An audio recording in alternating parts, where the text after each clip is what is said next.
Monsieur, là, au deuxième rang. Il y a Alors, longtemps que monsieur a levé le doigt. Merci.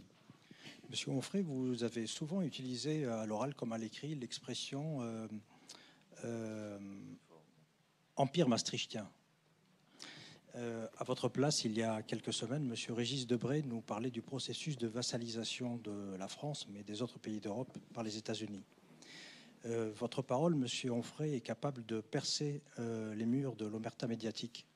Pourquoi est-ce que vous ne mentionnez jamais l'existence du seul mouvement français, du seul mouvement politique français, du seul homme politique français qui défend un véritable mouvement de libération nationale?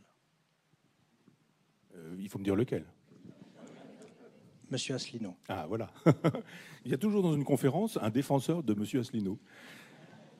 Et c'est bien d'ailleurs. Je ne sais pas comment il fonctionne, mais il a du monde partout, il a très peu d'électeurs, mais il y a toujours quelqu'un qui me dit « Mais alors, Asselineau, vous n'en parlez pas, etc. » Alors, j'en ai beaucoup mal parlé parce que je ne savais pas ce qu'il disait véritablement. J'avais des bouts, des fragments, des choses comme ça, etc.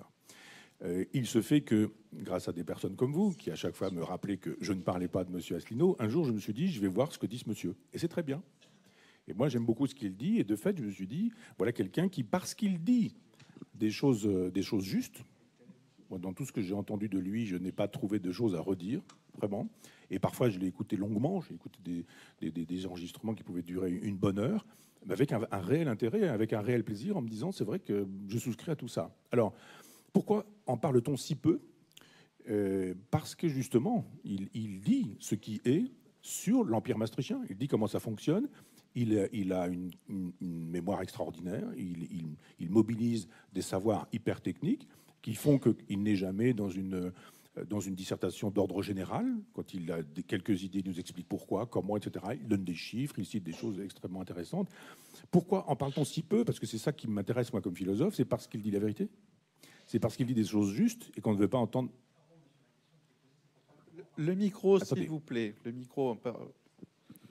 J'ai bien utilisé le pronom vous. Pourquoi vous en parlez? Parce que je suis en train de faire mon outing, monsieur. Là, donc, je viens de vous expliquer que je n'en parlais pas ou que j'en parlais mal parce que j'en parlais partiellement. Je vous dis que j'ai fait un travail qui m'a permis d'aller à la source pour pouvoir juger plus précisément. Et je vous dis qu'après en avoir jugé précisément, je fais l'éloge de votre héros.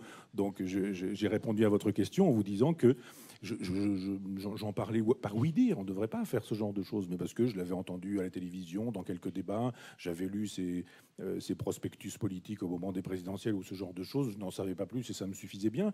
Mais après, je me suis dit, bon, allons chercher plus précisément ce qui se trouve dit. C'est un discours structuré qui démonte de manière rationnelle et raisonnable le dispositif maastrichtien.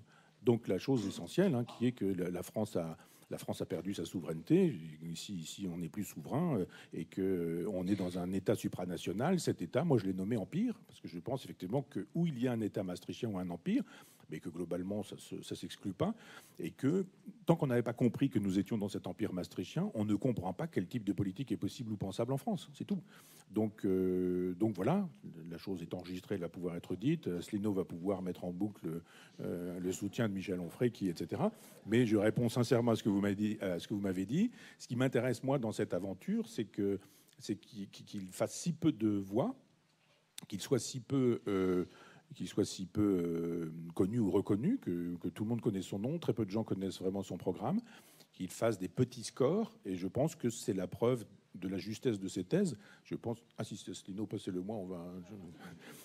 Et que, comme il dit des choses majeures, tout est fait pour qu'on n'entende pas beaucoup.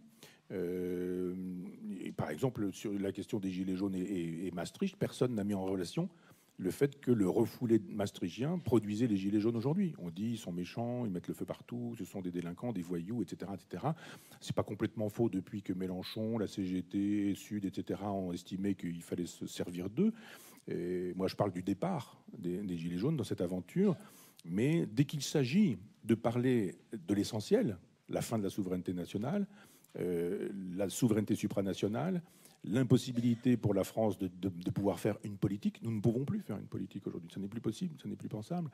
Dès que vous dites, mais les Gilets jaunes ne sont jamais que le retour du refoulé maastrichtien, c'est un peu ce que dit Régis Debray, on s'entend bien tous les deux, hein, il n'y a aucun problème. Dès que vous dites des choses comme celle-ci, vous êtes criminalisé.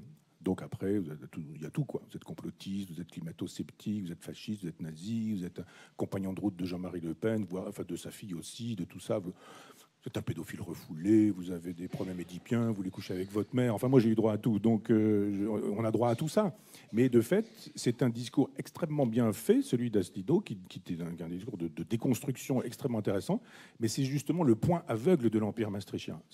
On ne peut pas entendre ce discours-là. Donc il faut évidemment le criminaliser, etc. Donc voilà, vous pourrez dire que j'ai fait mon coming out sur ce sujet et il a procédé d'un travail sur les sources. Je suis allé voir ce qu'il disait pour pouvoir analyser et penser ce qu'il disait. Alors j'étais le jeudi 19 à la librairie Molin, nous avons lancé à Bordeaux, nous avons lancé l'Université populaire nomade. Et sur le principe, je réponds aux questions qui me sont posées et il y avait un inévitable lecteur, soutien aux militants de François Asselineau. C'est comme les Raéliens, ils sont venus pendant des années à mes conférences, toujours pour me demander ce que je pensais de François Asselineau. Ils savent très bien qu'on va leur faire de la publicité, c'est en direct, les gens qui me regardent sont nombreux et qu'on va faire de la publicité à ce monsieur.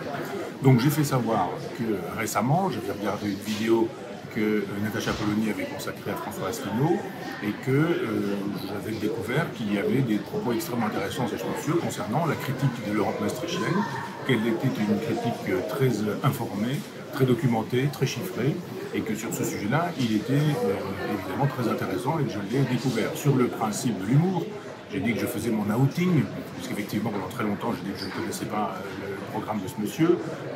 Je connais cette vidéo de Natacha Polony avec François Asselineau, dont j'ai dit qu'elle était intéressante sur le point de vue maastrichtien, sur le point de vue de l'Europe, ce que j'appelle l'Europe maastrichtienne. Il se fait que Asselineau et tous les Asseliniens se sont emparés de cette information pour dire que je suis avec eux, que je les soutiens, que je fais partie de leur bande. On fait savoir que je suis enrôlé, l'agence France Presse m'a téléphoné en me disant alors vous êtes passé chez Asselineau, vous allez voter pour lui, avez-vous déjà voté pour lui, etc. Et je trouve cette récupération indigne.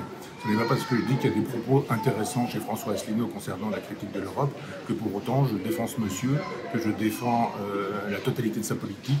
Il a dit quand même un certain nombre de choses un peu problématiques qui relèvent du complotisme. Je ne saurais évidemment soutenir ce genre de sottise chez ce monsieur. On a le droit de dire qu'on apprécie la critique que peut faire, on peut dire exactement la même chose de Florian Philippot, on peut dire la même chose de Jean-Luc Mélenchon, et j'apprécie les critiques que ces gens-là font de l'Europe. Ça ne fait pas de moi un soutien de Mélenchon, ça ne fait pas de moi un soutien de Philippot, et ça ne fait pas de moi non plus un soutien de François Asselineau. Donc je trouve ce monsieur assez détestable, et il me rappelle un autre personnage dans son esprit, c'était Raël. Il y avait des Raéliens qui régulièrement venaient me voir en me disant « Oh, mais vous dites des choses qui plaisent beaucoup à Raël, vous êtes tout à fait semblable. » Et un jour, j'ai été nommé prêtre honoraire par ce monsieur.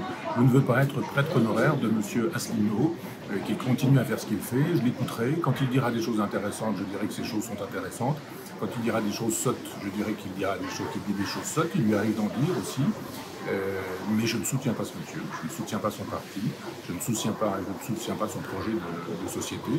Donc ce serait bien qu'on cesse de croire qu'un propos élogieux sur un homme, quand on dit que sur la question de l'Europe maastrichtienne, il y a des choses intéressantes, ça ne vaut pas un soutien pour la politique totale du personnage, pour son projet, pour ce qu'il est, pour ce qu'il fut, pour ce qu'il sera. Je trouve que ça fait un peu beaucoup et voilà l'intérêt pour moi de cette mise au point.